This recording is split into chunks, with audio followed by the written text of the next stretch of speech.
ഇന്ന് വളരെ എളുപ്പത്തിൽ ഒരു പനീർ ഫ്രൈഡ് റൈസ് എങ്ങനെ തയ്യാറാക്കാമെന്ന് നോക്കാം. ഈ ഫ്രൈഡ് റൈസ് നിങ്ങൾ ഒരു പ്രാവശ്യം ട്രൈ ചെയ്ത് കഴിഞ്ഞാൽ വീണ്ടും വീണ്ടും ട്രൈ ചെയ്തുകൊണ്ടേയിരിക്കും.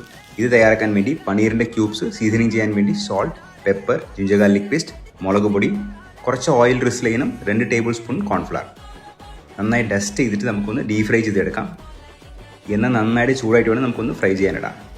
കെയർഫുള്ളായിട്ട് വേണം ഫ്രൈ ചെയ്യാൻ, ഓയിൽ ഒന്ന് സ്പില്ലായി പോകരുത്. നല്ല ക്രിസ്പി ആയിട്ട് ഫ്രൈ ചെയ്ത് മാറ്റി വയ്ക്കാം.